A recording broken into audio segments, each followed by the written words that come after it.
साथियों, आपसे जिस विषय पर बात करना चाह रही हूँ वो मन को बहुत व्यथित कर रहा है और बहुत दुखदाई तस्वीरें हैं जो जगह जगह से आ रही हैं। आप जानते हैं बीमारी तो किसी को भी आ सकती है और इसी बीच में तस्वीरें जो आ जाती हैं उन क्वारंटाइन सेंटर से जहाँ लोगों को रखा जाता है प्रिकॉशनरी मेजर के तौर पे ताकि बीमारी आगे ना फैले। वहाँ पे कौन लोग होते हैं? वहाँ पे वो लोग होते हैं जो किसी परिवार के बेटे, किसी परिवार की बेटी, किसी की माँ, किसी की बहन, किसी की दादी, नानी, बच्ची, है ना, या बेटा, पिता, चाचा, ताऊ। मगर क्या इंसान का मोल हमारे देश में नहीं है? इंसान के आत्मसम्मान का ख्याल नहीं रखा जाता। इंसानों को इस तरह से ट्रीट किया जाता है कि जैसे उनका कोई आत्मसम्मान ना हो, जैसे वो सरकार के ऊपर निर्भर हो। नहीं, आप लोगों का आत्मसम्मान स्वयं का होता है। ये आत्मसम्मान आपसे आता है और ये सरकारों को सुनिश्चित करना चाहिए था। लॉकडाउन का इतना समय बीत चुका है तो ये उनकी जिम्मेदारी थी कि वो देखते कि व्यवस्थाएं ठीक होती। इस प्रकार से लोगों का अपमान करना क्या सही है? ये लोगों का अपमान है और आप लोग बहुत धर्म के नाम को उछालते रहे हैं। यहाँ तो ये जो लोग हैं ये भी किसी के बेटे बेटी हैं, ये किसी भी धर्म के हो सकते हैं। इन तस्वीरों से ये नहीं पता चलता कि ये कौन से धर्म के हैं।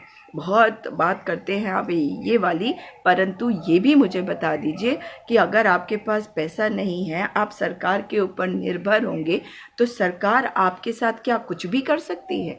सरकार आपको अपमानित करके अपने क्वारंटीन सेंटर्स में रख सकती है, वहाँ पे अपने हिसाब से खाना देगी और आपको कुछ भी जो भी जी में आएगा वो कहेगी। आपको बाहर क्वारंटीन सेंटर्स के बाहर पुलिस वाले आपसे उठक बैठक कराएंगे, आपका कोई आत्मसम्मान नहीं है। आपको मुर्गा बनाएंगे, आपका कोई आत्मसम्मान नहीं है। कोई फर्क नहीं पड़ता क्या आपको? क्या ये ज़रूरी नहीं है कि आप अपने आप को इंसान होने के नाते पहचानिए और पहचानिए कि आप भारतीय हैं। कहते हैं बहुत सारे लोग आप में से कि पिछले 70 सालों में कुछ नहीं हुआ, तो पिछले 6 सालों में आपका मान सम्मान क्यों नहीं हो रहा?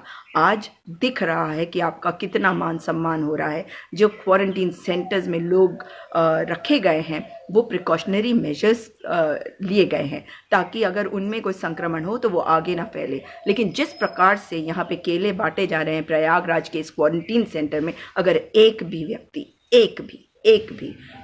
व्यक्ति संक्रमित होगा तो वो जितने लोग हैं वो सारे संक्रमित हो जाएंगे। और ये कौन सा तरीका है? इसे कहते हैं जैसे कुत्तों के सामने रोटी फेंकना, बिल्ली के सामने रोटी फेंकना। जानवर नहीं है हम, सरकार हमसे बनती है, सरकार को हम बनाते हैं और सरकार को सुनिश्चित करना चाहिए कि किसी भी जगह पर लोगों का अपमान वे ना करें। अगर लोगों का अपमान कोई करता है तो उसके लिए कानूनी प्रक्रिया होती है जिसके तहत लोगों को सज़ा मिल सकती है। लेकिन यदि जो सरकार कानून बनाती है, जो सरकार कानून को इम्प्लीमेंट करवाती है पुलिस प्रशासन के द्वारा, यदि वही अपना कर्तव्य भूल जाए तो किसको आप जवाबदेही किससे मांगेंगे? किसको बनाएंगे जिम्मेदार आप?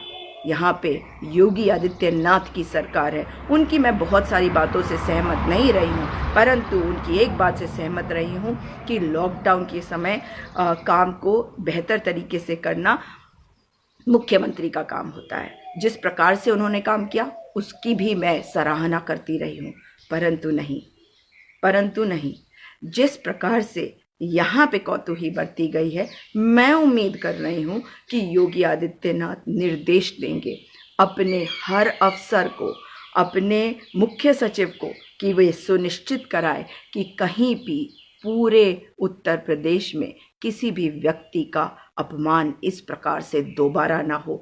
और मैं ये भी कहूँगी कि पूरे देश में, पूरे भारतवर्ष में हमने वो तस्वीरें देखी हैं तमाम मज़दूरों की जो सड़कों पे चले जा रहे थे भूखे प्यासे, बीवी बच्चों के साथ, छोटे छोटे बच्चों के साथ। रास्तों में दम तोड़ दिया बहुतों ने, मगर अपने घर ना पहुँच सके। ये अपमान है, ये भारतीय नागरिकों का अपमान है। यदि सरकार लोगों को उनके घरों तक नहीं पहुंचा पाई थी तो ये सरकार ने अपनी जिम्मेदारी ठीक प्रकार से नहीं निभाई थी। और यदि इसको लेकर आक्रोश हुआ, लोगों ने इस बात को उठाया, तब जाके सरकार जागी। इसलिए यदि आप चाहते हैं कि आपका अपमान ना हो और किसी भी भारतीय नागरिक का अपमान ना हो, तो अपनी आवाज़ को उठाइए और इन लोगों के लिए बोलिए। ये आपके भी भाई बहन हो सकते हैं। किसे क्या पता कल किसकी बारी आ जाए, किसे क्या पता कि कल आप में और मुझ में से कौन ऐसा व्यक्ति हो जिसे क्वारंटीन सेंटर में जाना पड़ जाए। मगर क्या ये मंजूर होगा आपको कि अपमान भी किया जाए, इस तरह से खाना आपके सामने फेंका जाए? हम जब काम करते हैं, मेहनत की कमाई कमाते हैं ना, कैसे कमाते हैं? मेहनत करते हैं, दिन रात हम काम करते हैं। किसके लिए करते हैं? केवल अपने लिए काम नहीं करते हैं। आपको ये समझना होगा कि जब हम अपने लिए काम करते हैं, मेरे प्यारे भाइयों, मेरी प्यारी बहनों, जब हम अपने लिए काम करते हैं तो हम देश की भी सेवा कर रहे होते हैं। हम केवल अपने परिवार के लिए काम नहीं कर रहे होते। हम एक साबुन, एक माचिस की तीली भी खरीदते हैं तो कर देते हैं, यानी कि टैक्स देते हैं। तो देश की आर्थिकी में मदद करने के लिए हर व्यक्ति जिम्मेदार होता है। इसलिए नागरिक होने का अधिकार भी हर व्यक्ति को मिलना चाहिए। और अगर किसी भी व्यक्ति के साथ कुछ भी गलत हो तो वो हम सब का अपमान है।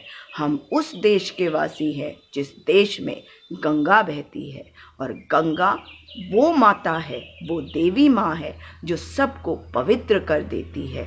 तो क्या इस देश में, जिस देश में ऐसी गंगा माँ बहती है जिसे छूने मात्र से आप पवित्र हो जाते हैं, जिसका मतलब है कि आपके आत्मसम्मान से बड़ा कुछ नहीं होता।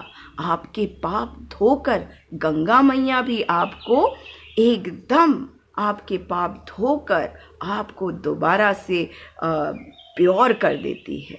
तो वहाँ की सरकार को क्या अधिकार है कि आपकी मनुष्यता को, आपके मनुष्य होने को अपमानित करे?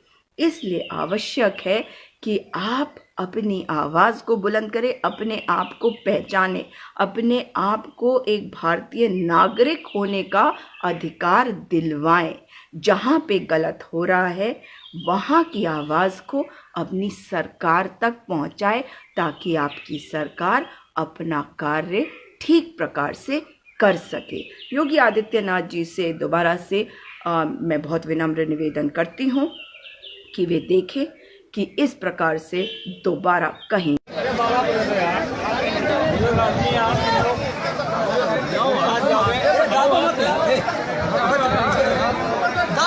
जिंदगी खराब कर दी।